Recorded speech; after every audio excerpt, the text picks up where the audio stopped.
l'épisode était totalement fou, on est d'accord.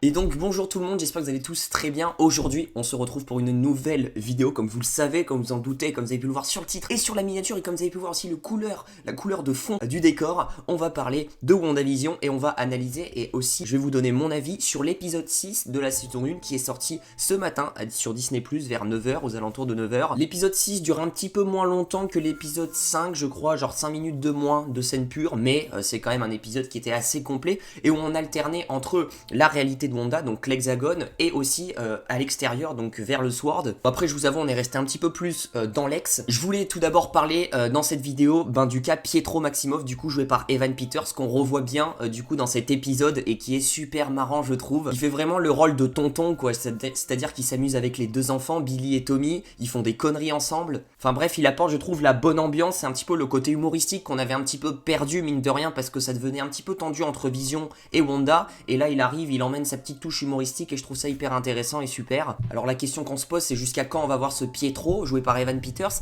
et là justement c'était assez intéressant parce que Wanda parlait un petit peu des événements passés quand ils étaient petits, les deux. Est-ce que tu te souviens de un moment, je crois Wanda elle dit, est-ce que tu te souviens d'un enfant et tout qui était drôle, je sais plus quoi, est-ce que tu te souviens de son nom? Et Pietro dit non, je me souviens pas, et comme s'il passait à autre chose, il changeait de sujet. Donc la question qu'on se pose, c'est est-ce que c'est vraiment le vrai Pietro Maximoff que Wanda a connu et a grandi avec, ou est-ce que c'est un Pietro justement totalement différent, ou c'est un personnage qui se fait passer pour Pietro? Ça je n'en sais rien parce que c'est assez douteux parfois on sent qu'il est pertinent parce que parfois il sort des trucs un petit peu du passé, etc., mais parfois il sait pas répondre aux questions de Wanda, donc c'est un peu bizarre. Moi je pense honnêtement que c'est pas le vrai Pietro Maximoff que Wanda a connu, et que c'est un autre personnage, ou c'est un autre Pietro d'une autre réalité qui a été justement mis ici, il sait même pas pourquoi, par du coup le petit Nightmare. De toute façon j'en ai fait une vidéo, n'hésitez pas à aller la voir, elle s'affiche là ou là, je sais plus à chaque fois le sens, il y a une petite fiche qui s'affiche, donc n'hésitez pas à aller la voir, je théorise un petit peu sur le cas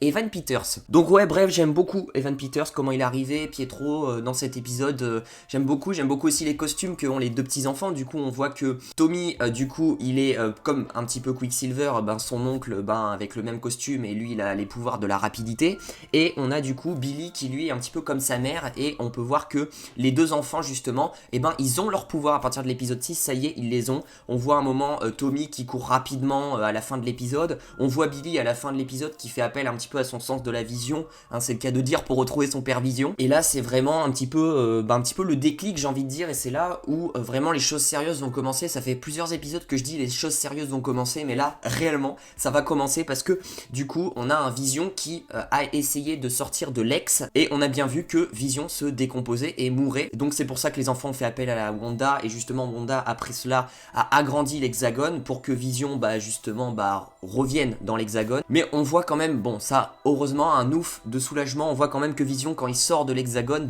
il meurt en fait. Non, parce qu'avec Marvel Studios ils peuvent faire venir des personnages à tout moment, et je me suis dit, j'avais toujours peur qu'ils fassent revenir un Vision qui est mort dans Infinity War, mais là on voit vraiment qu'il est toujours mort dans Infinity War, parce que comme je vous ai dit, quand il sort de cette dimension là, de cet hexagone là, il est mourant.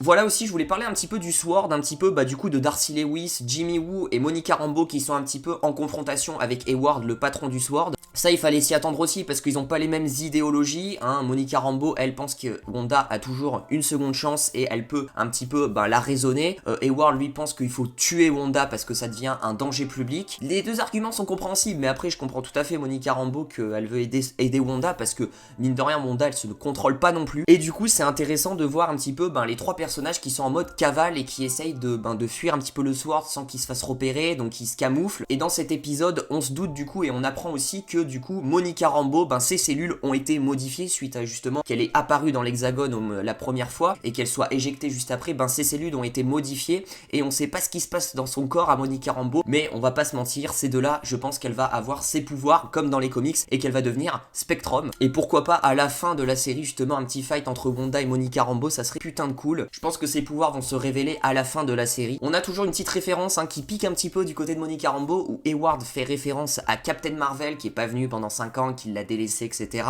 Et vraiment, c'est ça qui a mis un petit peu les tensions. Du coup, Jimmy Woo suit un petit peu Monica Rambeau. Et là, ce qui est intéressant, pour le coup, c'est que Darcy Lewis, elle, a décidé de rester parce que Monica Rambeau et Jimmy Woo devaient revenir dans l'Hexagone. Darcy Lewis, elle, voulait rester sur place dans les locaux du SWORD, à décrypter un petit peu, déjà, Hayward, qu'est-ce qu'il cache, hein, parce que c'est vrai qu'il est assez mystérieux, ce patron du SWORD. Et ce qui est intéressant de voir aussi, c'est que Darcy Lewis, à un moment, quand Vision est sorti de l'ex, et Darcy Lewis, a vu qu'il fallait l'aider, etc. Et personne n'a réagi, sauf Darcy Lewis, et on voit que Darcy Lewis a été embarqué dans l'Hexagone parce que, comme je vous l'ai dit, Wanda a étendu un petit peu son monde, hein, Westview, et elle l'a étendu. Et du coup, Darcy Lewis, maintenant, est dans le monde de Wanda. Et la question qui est hyper intéressante, c'est qu'est-ce qu'elle va faire, quoi, comment, enfin bref, j'ai plein de théories sur Darcy Lewis. Je m'attendais vraiment pas du tout à ce qu'elle soit dans l'ex, et je me demande si elle aussi, elle va perdre la mémoire, du coup, elle va se faire contrôler, comment ça va se passer. Bref, un épisode qui était super intéressant pour le coup. Bon, je vous avoue, je m'étais fait spoiler, entre guillemets, il y a eu des leaks qui sont sortis sur YouTube,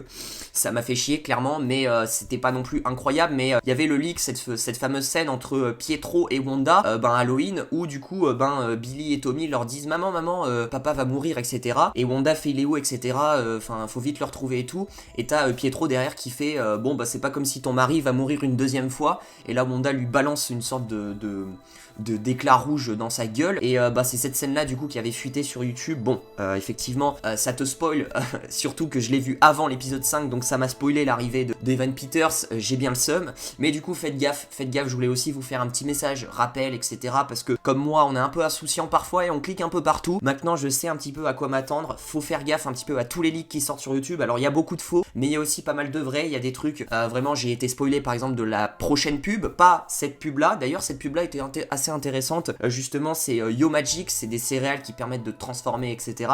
J'ai trouvé très intéressante, en mode pâte à modeler en plus, c'était assez cool la conceptualisation des personnages, donc ça fait référence bien sûr au pouvoir de Wanda, mais faites gaffe vraiment aux leaks YouTube, c'est très important parce que je sais la pub prochaine du coup qui va sortir, et maintenant je sais que je ne regarderai plus YouTube parce que c'est full spoiler. Et est-ce qu'on en parle de Agatha Harkness? Et là on peut voir que Agatha Harkness justement est contrôlée vraiment par Wanda, parce que j'avais des petits doutes, parce que parfois c'est vrai que je me suis dit ça peut être un personnage qui justement évite de se faire contrôler à 100% par Wanda, et qu'elle a ses propres libertés, etc. dans Westview, et pas forcément, parce que là on voit la scène justement, cette fameuse scène qu'on avait eue dans la bande-annonce entre Vision et Agatha Harkness, où Vision remet les souvenirs d'Agatha, et là Agatha dit non mais tu es un Avenger, t'es mort de base, t'es mort, et ça devient hyper stressant de la part de Vision, et c'est là justement où Vision va avoir le déclic et va sortir de Westview. Et du coup bizarrement, c'est pas bizarre entre guillemets, dans l'épisode 5, Vision, du coup il y avait une discussion entre Vision et Wanda, une dispute où Vision disait ouais c'est bizarre, il n'y a pas d'enfants, donc c'est sûr que c'est anormal un petit peu Westview, j'ai vu aucun enfant, il y a un parc dehors, il y a 0 enfant. Et là dans l'épisode 6, il y a masse enfants.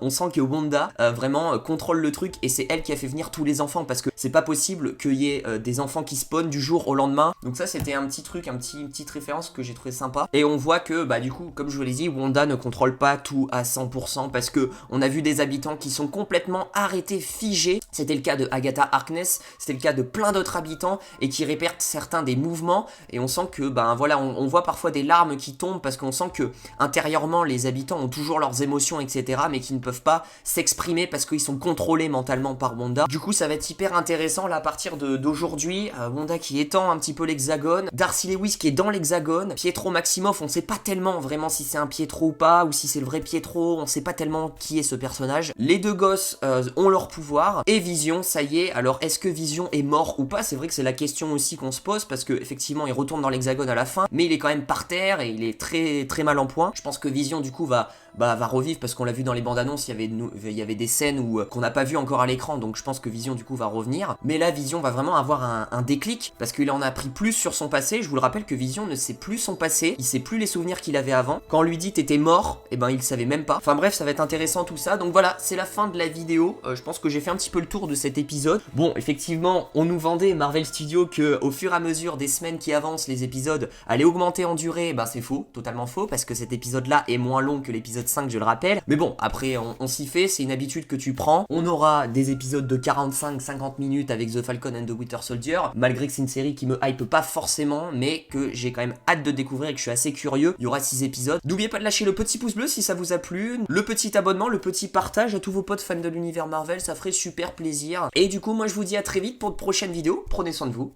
Ciao ciao.